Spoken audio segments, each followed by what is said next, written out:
All right, hello everybody. Welcome to another CNC Q A. I hope this isn't too loud for you back here. This program's just about finished, so I don't think I'm going to run anymore after this one, but I'll let this one finish up, and hopefully it's not too terribly loud. So let me bring in my crew tonight. We've got the usual suspects, Mr. Paul and Mr. Ryan. Hope you all are doing well. Yeah.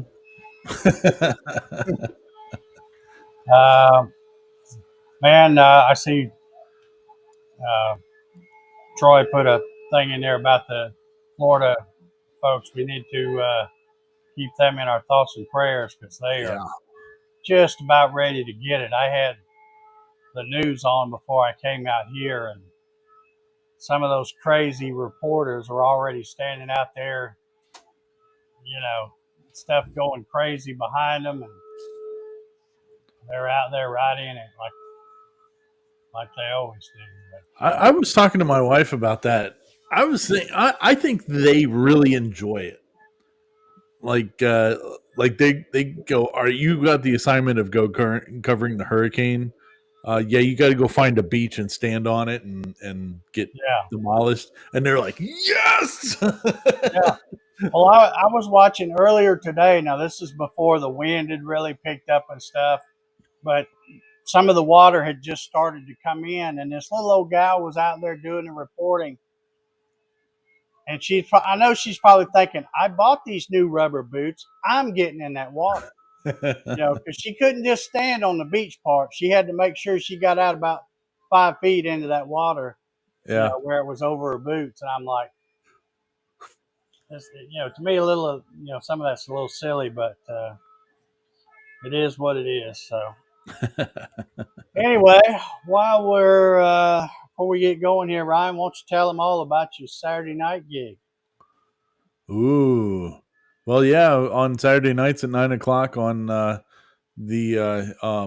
our Ballard Designs YouTube channel, we do a show called Making It Up As We Go. We're talking about 3D printing, lasers, and CNC stuff. A lot of the videos that had come out that week, and having a good time, and usually making fun of me in some respect.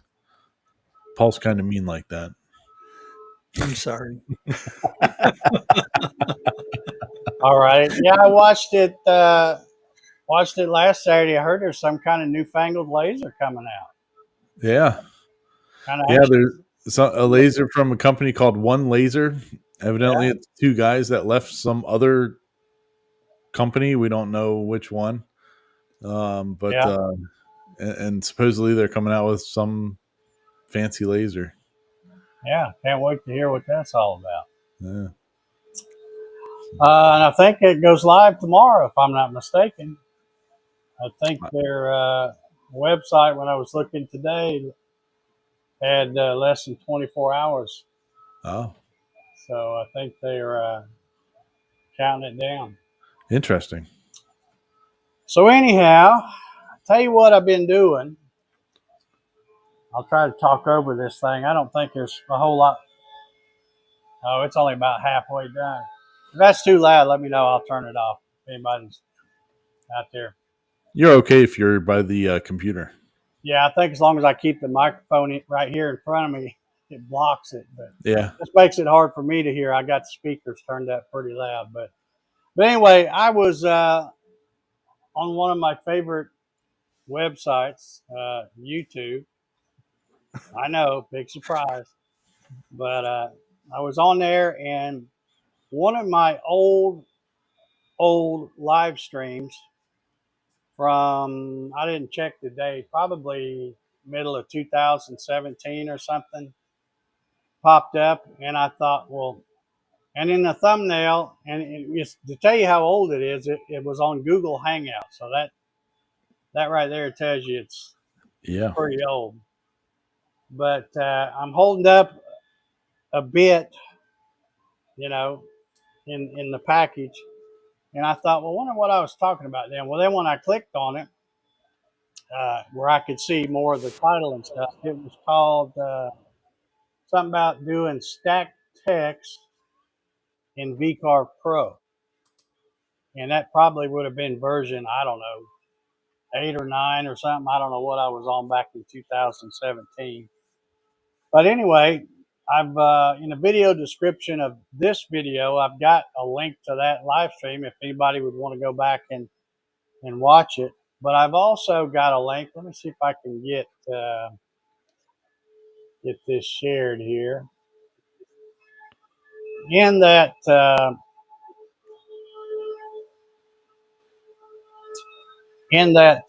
live stream, I'm talking about this, and this is a template that you can make up and then save, and then real easily come in and edit uh, the first name and the last name and all this stuff. And the way it works, and I'm not going to go through it lengthy, but if you want to check it out, go and watch that video. I've got a link to Vectric's video, and that video is like from 8 years ago. But the way it works is when you put this text on here, let me just turn all these others off. You leave this as text. That way you can edit it. Same thing with the first name. You leave it as text so that when you come over here, you can see it's still text, so you can edit it. But when you get down here, what you do is you make a copy and put it on these other layers, and then you convert it to curves and then do some welding to make it where you can do the what they call stack text or text on text. And I've always liked those things, and I don't think I've ever made but one or two. And but when I ran across that video, I thought, well, let me just check that out. But this is kind of how it looks.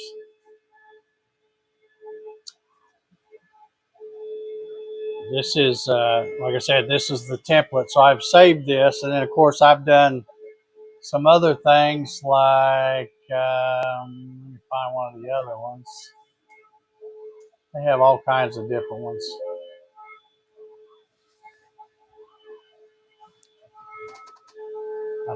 Let's see, I think I got this one ready to go.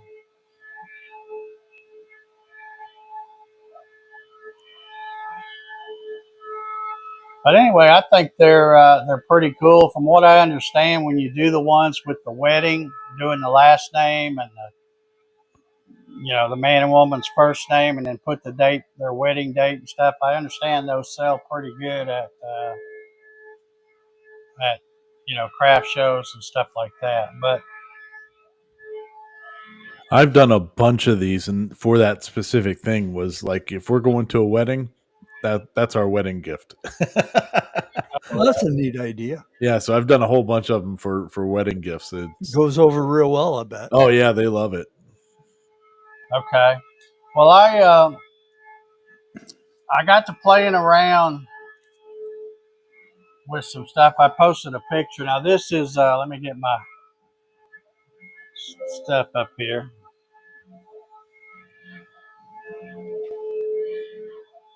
This one has got some mistakes in it, or I guess you'd call them mistakes.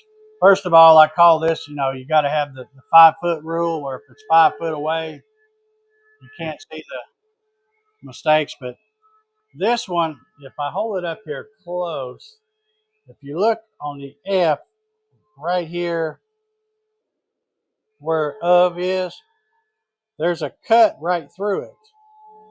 And somehow, I didn't see it when it did it, but I heard it because it went, what happened was the engraving V-bit was up here on top somewhere, and instead of the Z raising up and going across, it just shot straight across.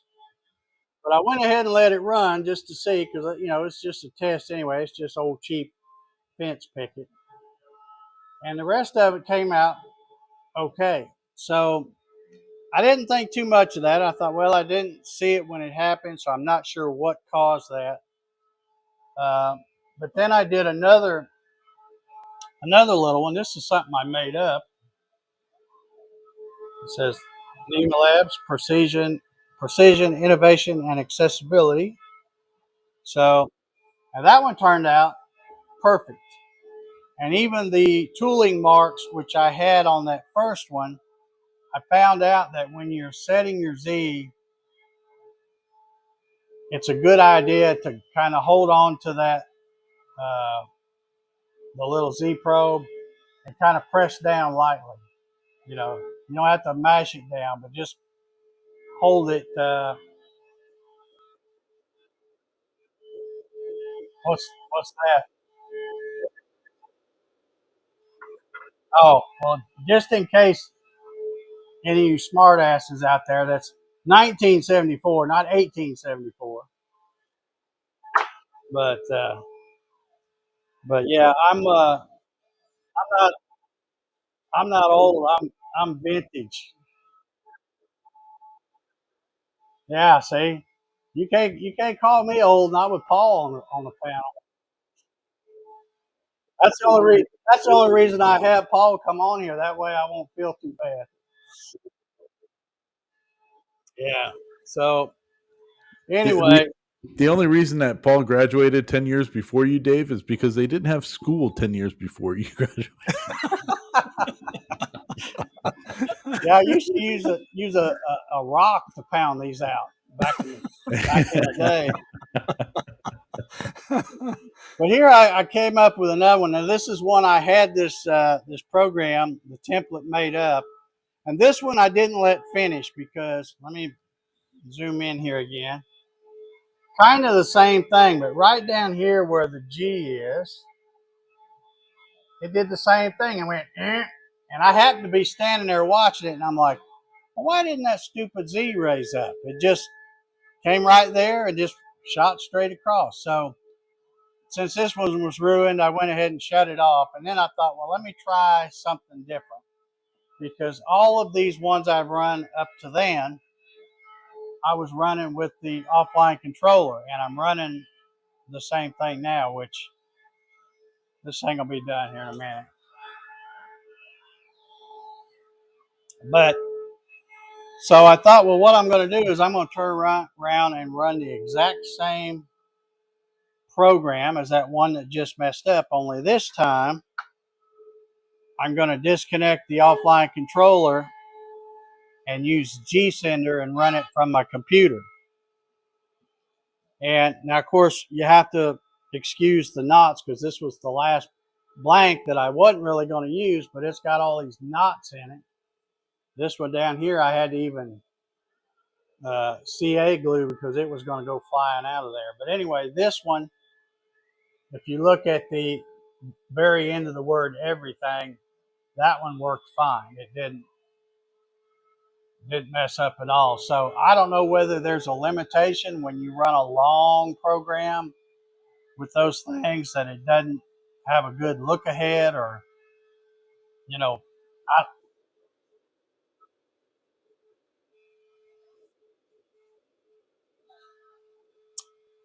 well, I mean, I could break it up into some different programs, but I don't know. Like I But said, that it defeats ran fine with G Center. I'm gonna go back and probably try to run this one here would have had the 74 on it, I and like it. see if it does that again, or maybe mess up somewhere else. I like that a lot better with that texture in the background. Yeah, well, that's another reason why I got running behind, because when I tried to see, like I said, I got this one. I was an hour and 15 minutes into this and on the fourth program when it messed up. So I had to start over with this one, and that put me about an hour and a half behind. But anyway, I decided since I'm already behind, let me go ahead and put the texture on this one, and you can call this Dave's tip of the night or whatever you want to call it. But this is if you run one and you notice some tooling marks and you don't feel like sanding. That's an excellent way to make it look pretty cool without having to do any sanding. And I think what I'm going to do is go back on all my different templates and add that tool path. And then when I run them, because it's really the second to the last tool path you do, you run it and then you do the final one with the cutout. But that way, if you look at it when you're getting ready to do the profile cut and you go, well, there's too many tooling marks and too many places I need to sand, let me just throw in a 1/4-inch ball nose and run that texture pattern. But I really like it. I think that looks good. And this is even crummy. This is even crummy, fence picket, cedar. So if it was on some better wood, I just haven't had time to go get any oak or something like that. But I'm anxious to try it. But I want to try to get down to the bottom of that little boo-boo it's making, because that really ticks you off when you're that far into one and it runs through there. But anyway, those worked out really well. And I don't know if you can tell. I doubt if you can. Let me see if I can. Right here. This is just using an old 2x6, and of course it's looking pretty cloudy in there because I wipe that window off all the time, but that dust really sticks to it, and then it gets real cloudy looking. But I'll show you what I'm doing with that one. I'm basically trying to run. Let's see.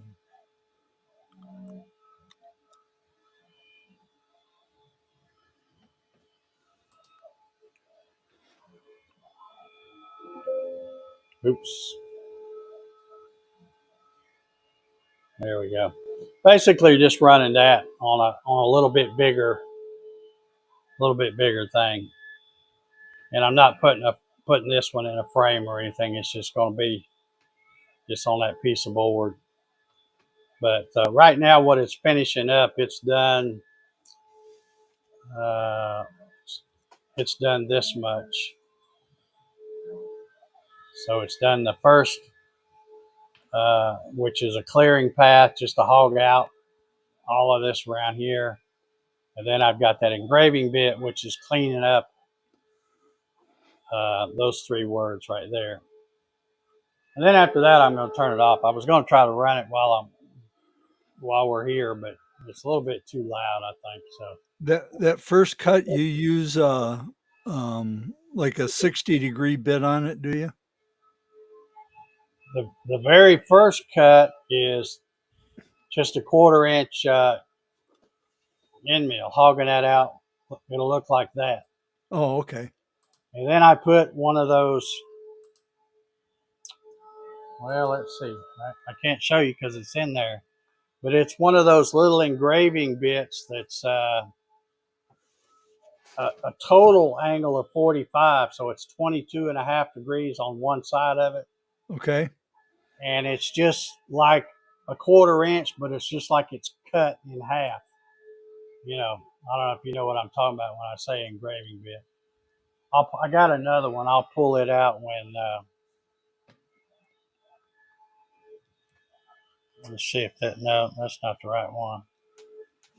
You got all that information in your template, do you? I got what? Do you have that information in your template? Yeah, I think it is. Okay. It's in fact, I downloaded the other day. The Amana, they have like on their tool path. Well, I got this right here. I'll show you. They have right here Amana Tool Master. They have all their stuff, so it's all easy to import in here. And then I also, while I was at it, I went to Cadence manufacturing and design and got this one. It's called the Jenny line. Oh, And there's all of his bits so far. Mm-hmm. But when you click on them, see, it's already got all the information filled out.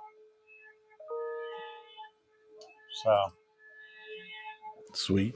worked really nice.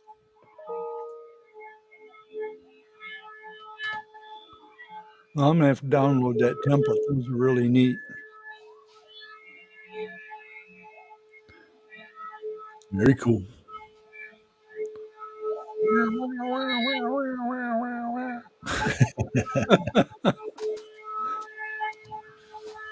Yeah, oh man, I wish I had a I wish I had pictures of it too. But I do a whole bunch of those. Like most of my CNC projects have been those stacked text signs. Really? Oh yeah. I'll have to remember that. That's a good idea for a wedding gift. Oh, people love them. Yeah, I've heard they're really good sellers. Now they take, of course, you see how big these are. They're not really that big. This whole blank is 16 inches, so I don't know what that is. Probably about 14 inches by 5 or something like that. So these aren't really, 4 3/4 what the final thing is. So these aren't really that big, but I scaled them down so they fit on here because this is just some fence picket stuff that I had to play around with. Yeah. But they do take a little while because even this size. Now forget about the texturing toolpath. That added another 45 minutes to this one. But you're looking at, depending on the complexity of it, you're looking at about an hour and a half. And again, depending on your machine.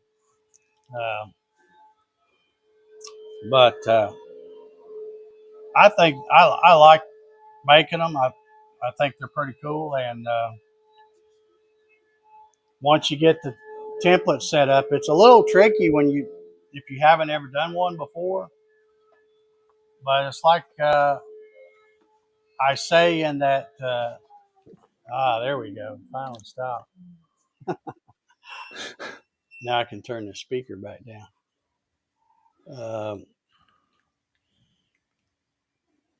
There we go. I forget what I was saying now. You're talking about those things, and you said, like I say in the in the video in that video from that live stream all them years ago, 7 years ago, whatever. When you watch that Vectric tutorial, I did it in there on my office, and I've got 2 monitors here. In my office, I've got 3 monitors.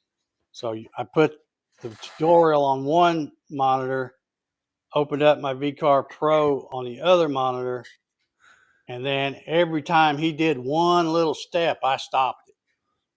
Because he talks fast, and you know how they are. They try to make them videos where they don't take all day, and I think it's probably still a 20-minute video or something. But a lot of times I had to stop it and even move it back again to see what he was doing. But once you get those tricky steps down, which are copying the text from one layer to another layer, and then taking that layer and converting it to curves, and then on the bottom layer, you have to put the first name onto the last name, and you have to group those and convert them to, convert them to curves and weld them together so that you get the right thing. Otherwise, your bit's going to cut right through some of the stuff. So it's like I said, it's a little tricky, but once you follow the tutorial, and of course, you know me, I can't remember what happened yesterday. So when I found that thing, I'm thinking, well, I'm going to have to go through this all again. So what I did is, instead of just looking at that template, which I already had saved, I just watched the video again and did it again. And then even after I did some of these other ones, like when I was making up this, both of these, I I didn't even use a template. I just thought, well, let me just see if I can go through all the steps from scratch and do it that way. So I think I got it now. It's still, like I said, it's still, there's a certain order you have to do things, and you certainly don't want to forget one of the steps. But I think they're pretty cool. Like I said, I don't, me, I'm not one to go sell stuff at a craft fair or anything, but if I did, that would be one of the things to do. And I see those on Etsy stores a lot too. But they do take a little bit of time. Let's see who we got all hanging out with. And we know we got Dan here since he was. Got Marcelo's here. Steve's here in the house. How you doing, Steve? Our old buddy Clyde's out there. How you doing, Clyde? JR's here. How you doing, JR? Good to see you in the house. We got a few folks out there. So has anybody got any questions about any of that stuff? Or like I said, instead of me answering how to do that, the best way is just to go watch that tutorial, because that is a really good tutorial. It's just you have to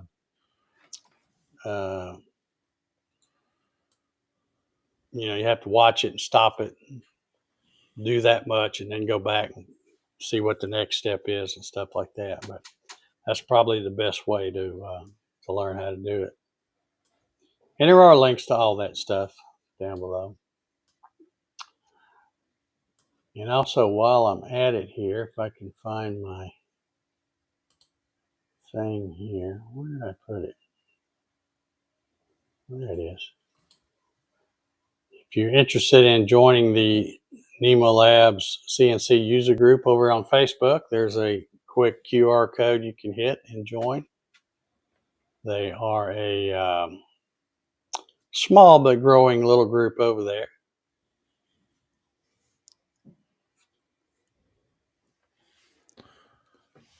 So Very fancy. And if they want to buy a NEMA Labs, let you know. Yeah, because I can hook you up. I have the discount code. That's of course that's just a banner, but I have a link down below in the description if you want to pull the trigger on anything Nemo Labs, anything from their website. You can get 10% off of your total order if you use that link. So don't miss out on that. Sean says thanks for the help today. You're very welcome, Sean. I'm glad we got that thing going, and it's like I told you, it's always something simple. Always the little things. But you wiggle that wire just right, and off she went. So yeah, Landis remembers when you did the original one. Yeah, that was I've done 3 or 4 different streams of different titles, but that was the first batch. In fact, that's video number 60. I think I called those CNC with Dave or something like that back then, and those were all done with the good old Google's Hangout back in the day. So lots of fun using old Google Hangout. That stuff, I remember that stuff was so annoying because when somebody would talk, their screen would go big, and if somebody was typing too loud, it would jump over, and the screen would just constantly flip back and forth. It used to drive me nuts because we'd have people on the panel that like to type with one of those clicky keyboards. They would always be jumping around. Oh, yeah. Nuts.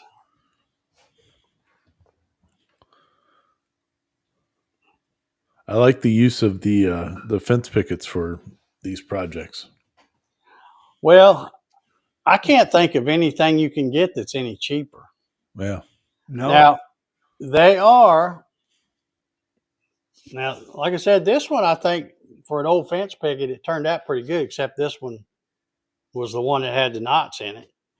But if I hold it like this, look at that thing. Wow. But notice I put the cup side up, Yep. and then I always set the Z off the bed. Boy, you wouldn't hold that down with tape and super glue, would you? You'd have to get on it, just stand on it to flatten it out. Actually, down with the hope this and a one, when I prayer. got ready to do this one, I thought, well, let me try flipping this one. And I could not. This one was so bad, I couldn't even use clamps to pull it down all the way. And I thought, well, I might as well run it this way then. Then it And my comes out as a theory nice is, I don't flat think board. it works, but my theory is, you know how sometimes when you're carving on something, when you take material out, it tends to curl up.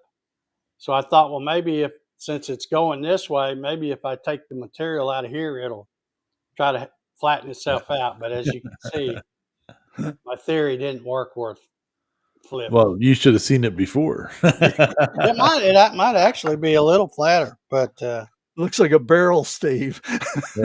Yeah. yeah. But these, I forget what I bought these at Lowe's. I went over there and bought like 5 or 6 of them, and I think they were less than $4 for a 6-footer.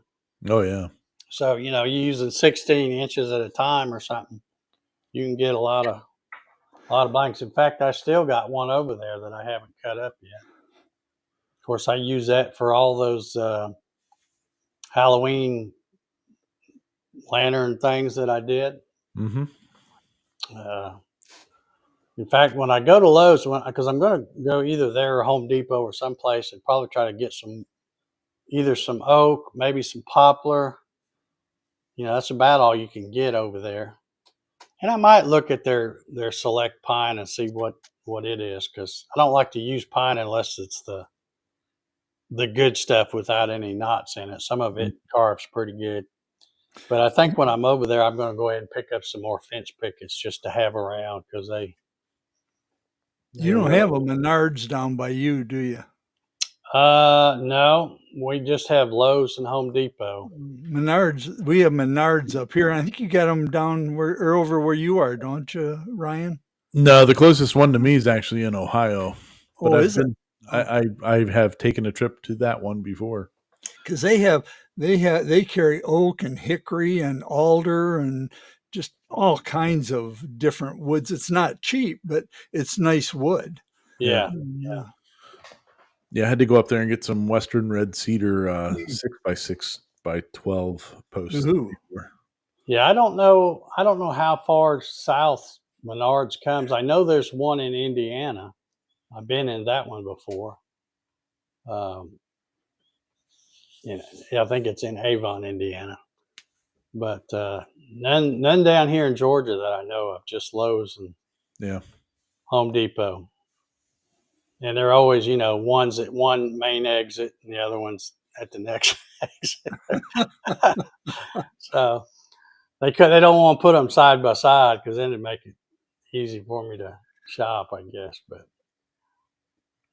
oh yeah, we used to have 2 Lowe's, and they both closed. We have no Lowe's around within 60 miles of me now. Oh wow. Oh wow. I got about 5 Home Depots within 15 miles, but yeah.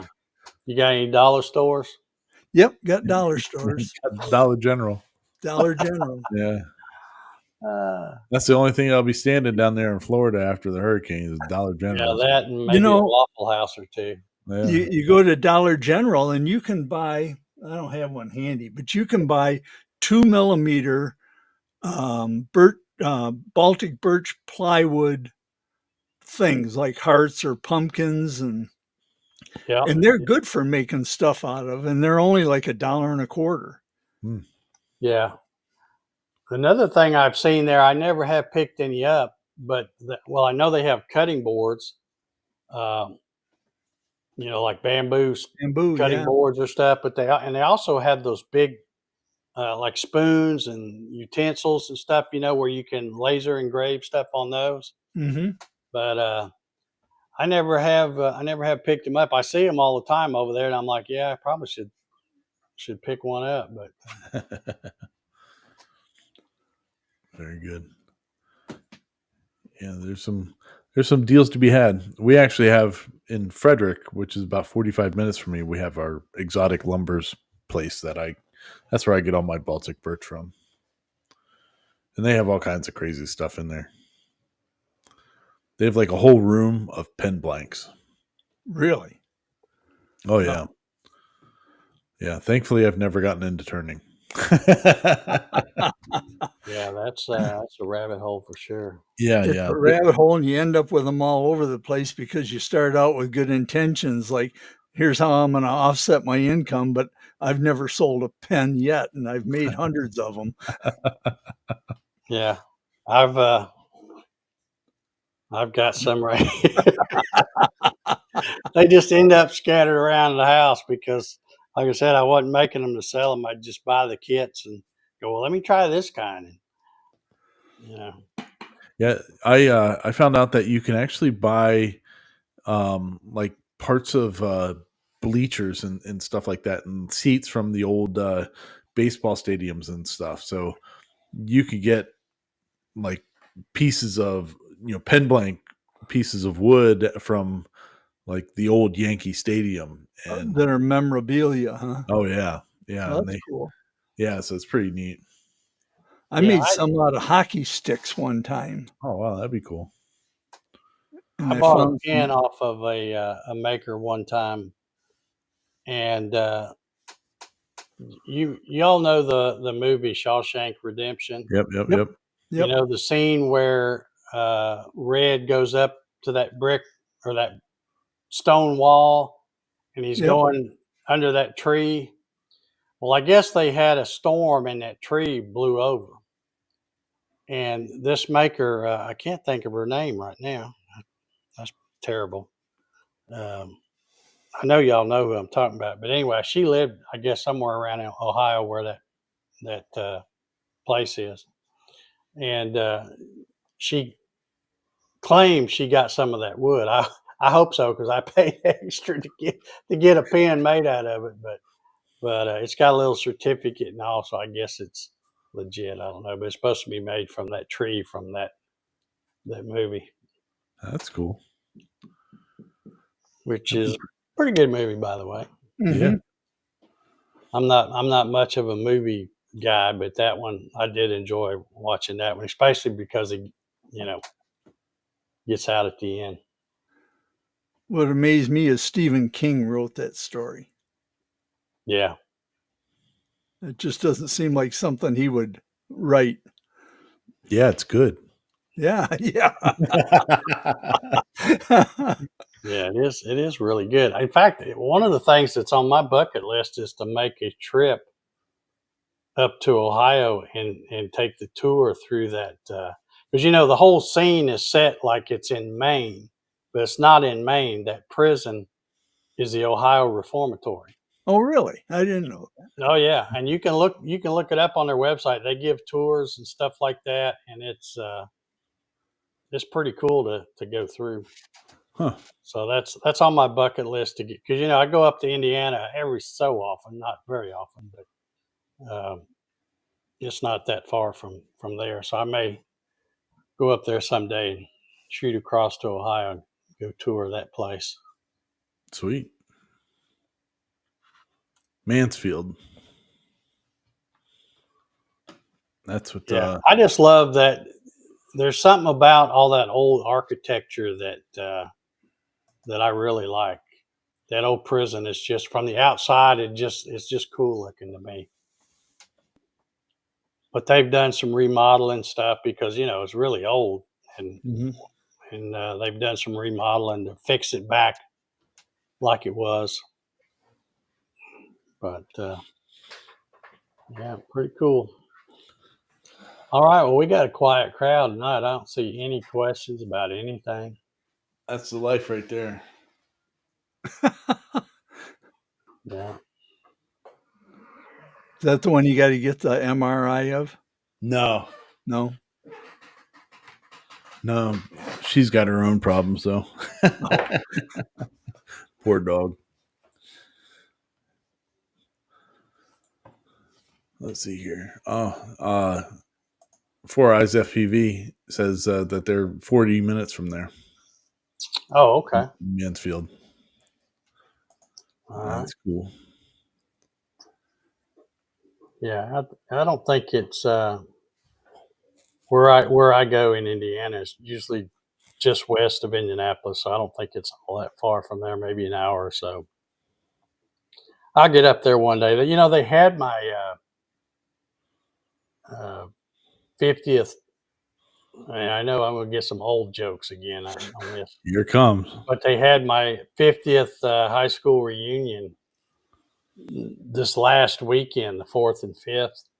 But I didn't go. I might be going up there in a few weeks for something else, and I just didn't want to go up there twice that close together. So I missed the 50th reunion, but I guess they had a pretty big time. So That's good. if I'm still kicking, I'll go to the next one in 5 years. So planning on still being around. I don't know. We'll see. We'll see how it goes. Yeah, I don't try to plan anything too far ahead. Yeah, don't buy green bananas. Yeah, that's the best advice you've ever given me, Paul.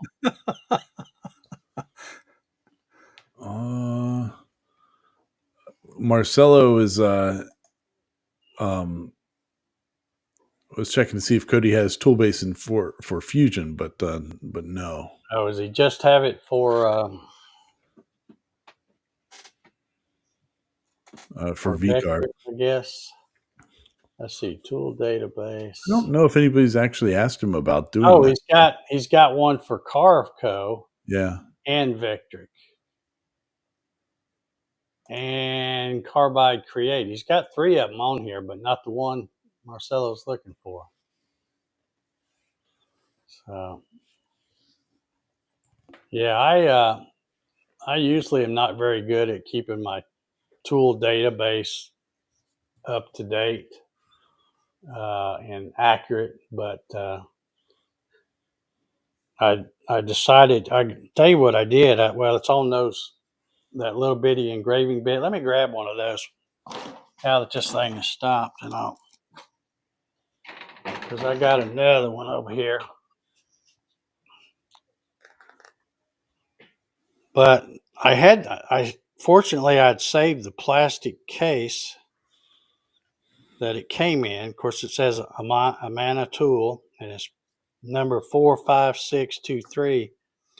But on these, when I got ready to update my database, because I recently got version 12 and I wanted to make sure I had everything as good as I could get it.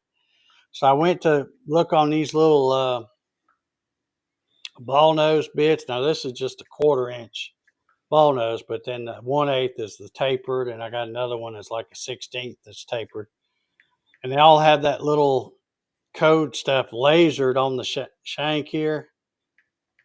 Good Lord, I had to get my camera out, take a picture of it, and then blow it up because I could not read that stuff. That's a good what I idea. thought, well, let me just go ahead and make sure I'm reading these numbers right. Let me go hunt up the database online, because I'm sure they probably got it these days. But this is what that the little engraving bit looks like. So it's just like a half a thing, and it's like I said, it's a 45-degree included angle. But if you split it down the middle, and just the side angle is 22.5. So that's what you have to put in the tool database to get it to work right. But I'd had these bits. I think I bought these bits probably 7 or 8 years ago when I did that live stream. Because in the live stream, I'm holding up the package, and it's probably one of these exact same bits. Because it's amazing when I dig around in drawers how I'll find stuff that's brand new that I haven't even used yet. Mm-hmm. And I bought it for a reason. In fact, there's another one in here. Let's see if I can find it.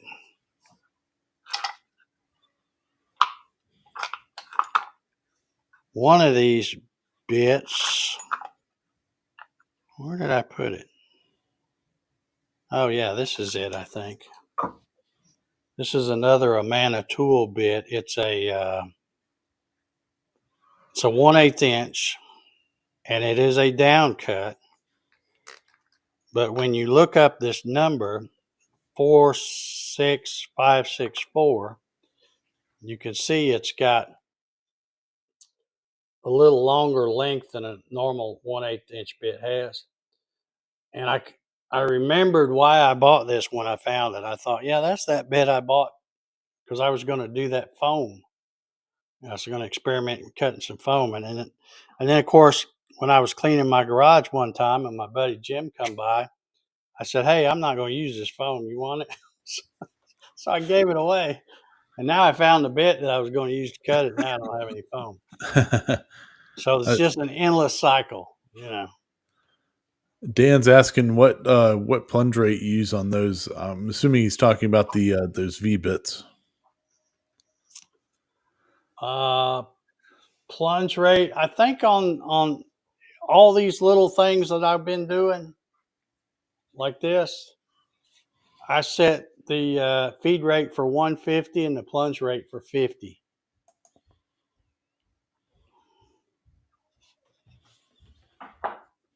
And they seem to do okay. Sweet. Especially you know, when Paul first joined me before we went live, he could hear that thing screaming back there because I had that 1/4 inch down cut Jenny. And I told him, I said, you know, these NEMA Lab machines, they may be small, and you might look at them and think, you know, beginner machines and stuff, but they're stout. You don't have to baby it. So Yeah, it was really screaming.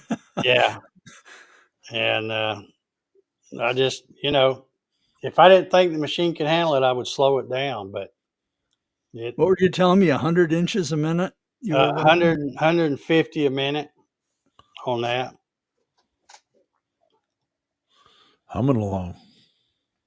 Yeah, that's I mean, you think about it, that's pretty quick when you only got 600 millimeters to go across. It don't take long to get there when you're going Yeah. 150 inches a minute.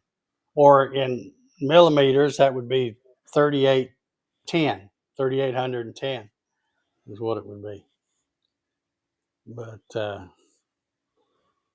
yeah, these things, both of them, not just, you know, of course that one's the one that's a little more expensive with the because it's got the linear rails and linear profiles on all 3 axes.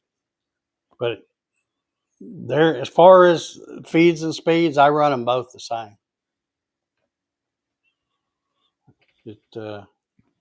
I just haven't had any trouble really.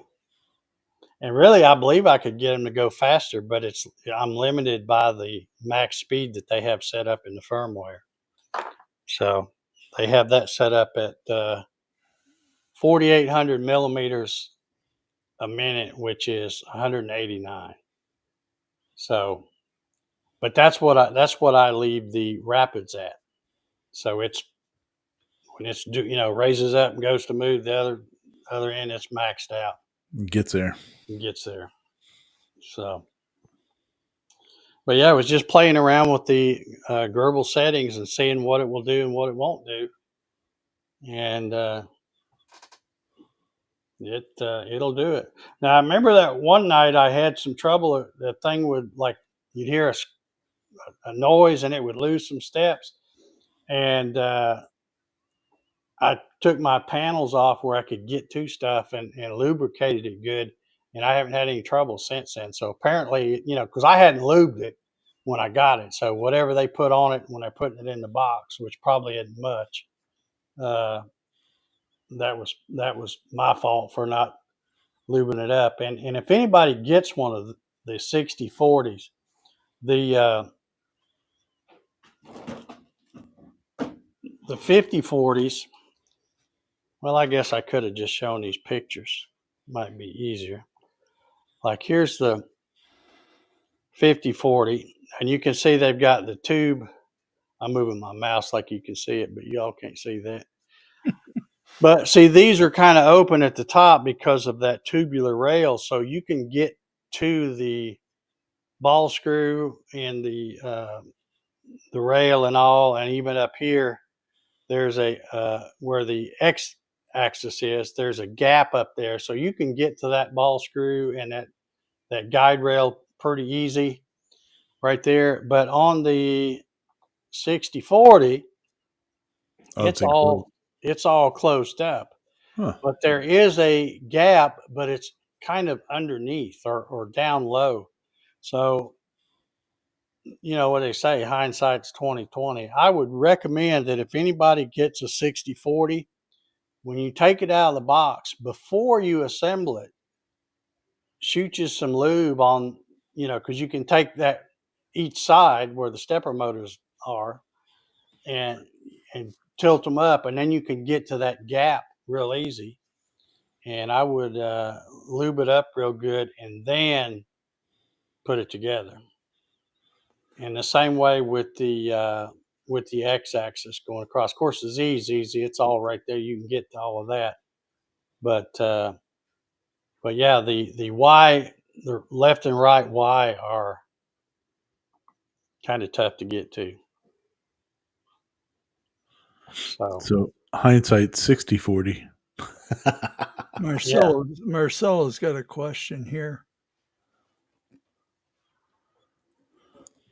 He says, I hear you program for like 150, but does it go in the machine? Well, when it can. For example, like right here, when I'm doing this, and this is a 1/8 inch profile cut, and it hadn't cut all the way through. It only cut down a 1/2 inch, and it's about 600 thousandths thick. So, but what it does is when it's coming around this curve, going from here to here, it may not get all the way up to 3810, which is 150. But when it goes here, it gets up to 3810. So, it's programmed that, and wherever it can get to it before it has to start slowing down again, it will reach that. Sean wants to know what kind of lubricant you use. The tears of my enemies. Well, that could open up a whole nother can of worms here. I've always used white lithium grease.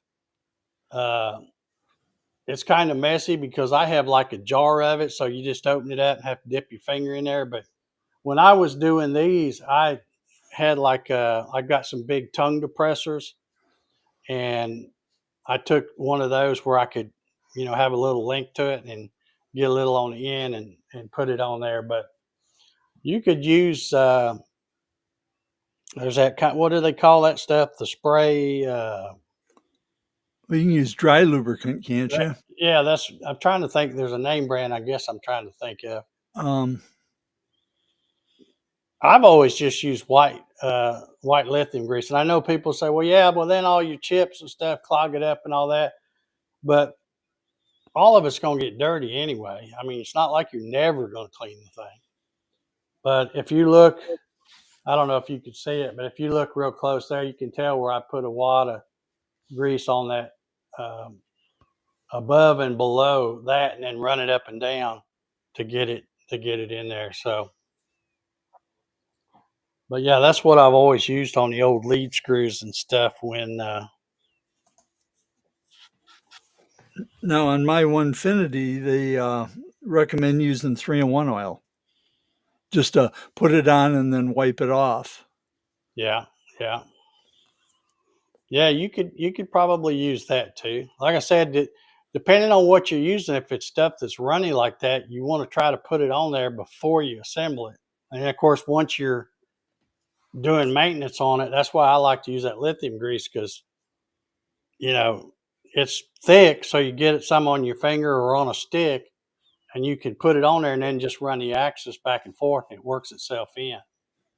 But, and you don't have to worry about it dripping and getting all over the place. Graphite. That's what Graphite. That's what I was trying to think of. Thank you, whoever said that. That's what I was trying to say. All right, now Ryan, do you see up at the top? Can you see that same thing where it says 25? Yeah. Okay, I just took a Yep. screenshot of that because I guarantee you tomorrow It or won't the show next 25. day it'll say 20, and then a couple of days after that it'll say 15 or something. Yep. I don't know what the heck's going on with YouTube, but they're killing off my viewers. So, I don't know how they're doing it. Very good. Yeah, graphite is what I was trying to think of. But I wouldn't use WD-40 because that's not really a lubricant. Mm-mm. That's not really what it's for. It might help loosen stuff up at first, but then it dries out and it don't work anymore. So Interesting. but yeah, that 3-in-1 oil or white lithium grease, whatever you want to use. I don't know if there's any kind of maintenance thing, any instructions on the NEMA Labs website. I don't think there is. I haven't seen any. But as long as it's not squeaking and losing steps, you're good. There's Kenneth. He's in the house. Ryan, would you like to say anything about that little challenge thing you got coming up? Oh yeah, sure. We do have some CNC peeps here. Yeah. So we're. I don't have you a fancy banner or anything. So my good friend Dave started the Gatton CNC Christmas Challenge 9 years ago, and we're going to continue the Christmas challenge this year on my channel. And so we have less than 60 days until it starts. And so what you want to do is you use a CNC, use a laser, use a 3D printer, whatever robot machine you have, and you're going to create something Christmas themed. And you shoot a short video on it, showing how you made it and stuff. Doesn't have to be professional; it's fine. And at the beginning of January, we all get together, do a live stream, going over some of the videos and giving away some prizes. So it's a lot of fun. Kenneth was a big winner last year. Got himself a Onefinity last year. That was Now, if somebody watching out there tonight wanted to enter that thing, where would they find the rules and stuff for that content? That would be at rballarddesigns.com.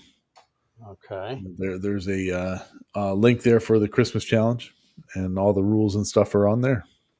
And we have a part 2 this year to the challenge. Yeah. So that's true. Yeah. So it's a 2-parter thing. So you can either do some big crazy project or whatever you want to do, or we also do have an ornament that you can do. You do an original ornament, and you can win something that way or participate that way. And or if you want to do, or if you want to do some other fun project, you can. So trying to make it a little more accessible to more people.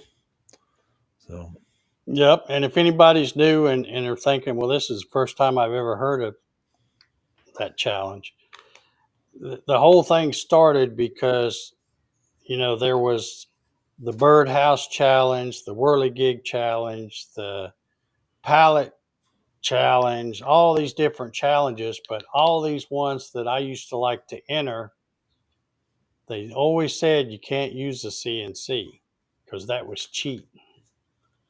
Well, Now That's everybody's back in got the one. days when everybody used to argue over whether CNC was real woodworking or not. So anyway, back then I created that challenge especially for CNC people. So you couldn't use a scroll saw or, well, you could, but not exclusively. You had to do the majority of the project with a CNC something or other, router, laser, 3D printer, whatever.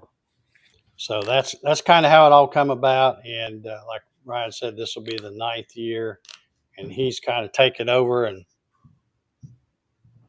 just doing it all. So I'm happy to be retired from that. So Does that mean you're going to you're going to compete this year?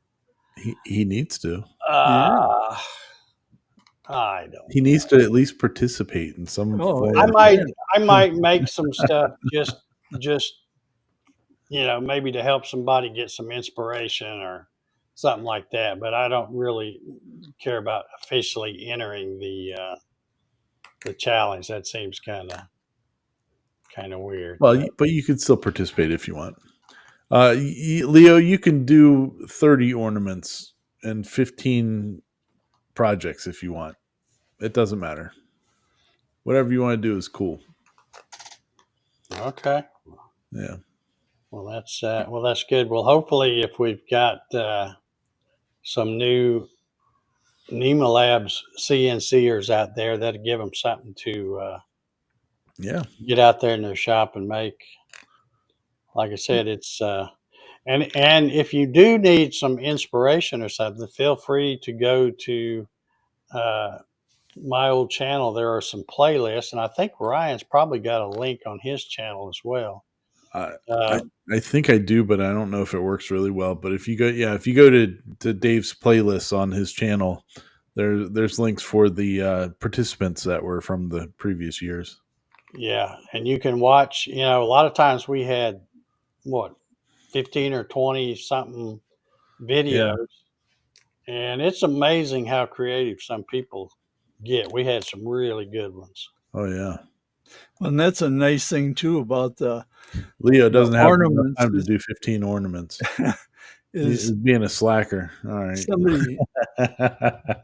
somebody just getting started. Ornaments an easy project and a good project to learn on too. Yeah. There's all kinds of cool stuff that you can do. So, and get creative. So, we're featuring a lot of the videos on making it up as we go now, as we get closer of making Christmassy stuff because it fits right in and helps give people more ideas on what to do.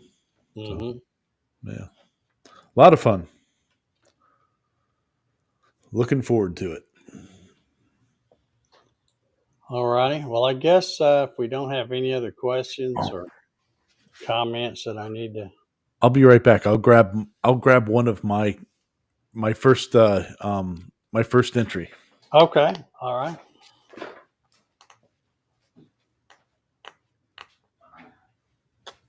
Okay. Cosman says, can someone put that link somewhere? Can't seem to type it right. Let me see. Let me see if I can get it here. Okay, I'm just going to grab this one, which is last year's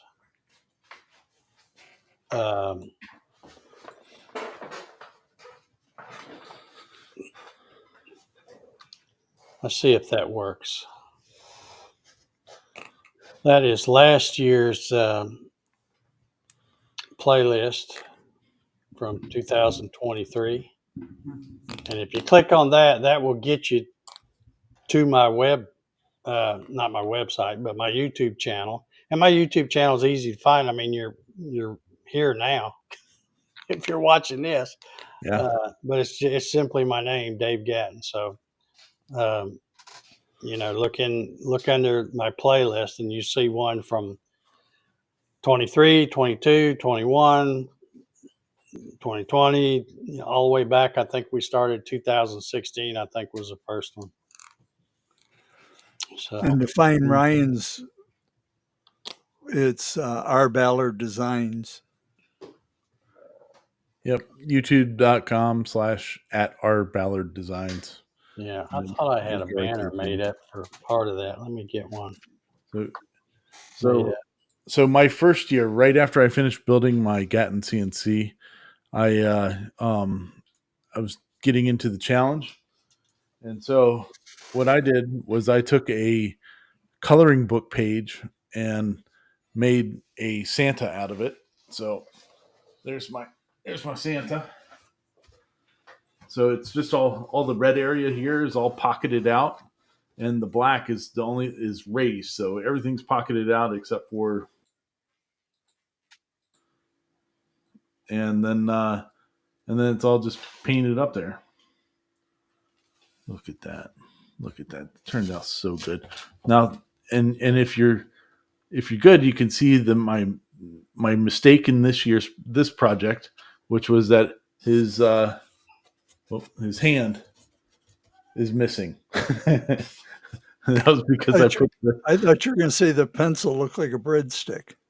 Well, some people say it looks like something else, but that's not that's how it was drawn. But yeah, he's missing the round part of his hand, and that was because the zero, my XY 0 was 3 inches to the wrong, or put into the thing, and I wasn't doing it again. So we painted it up and called it good. Yeah. So, but he still sits out on my porch every Christmas. So yeah, so he's a handicap Santa. Yeah, he's missing. He did the measure once, cut, or measure twice and cut once, but he cut through his hand. Yeah. You removed the safety guard. Yeah, he removed the safety on it.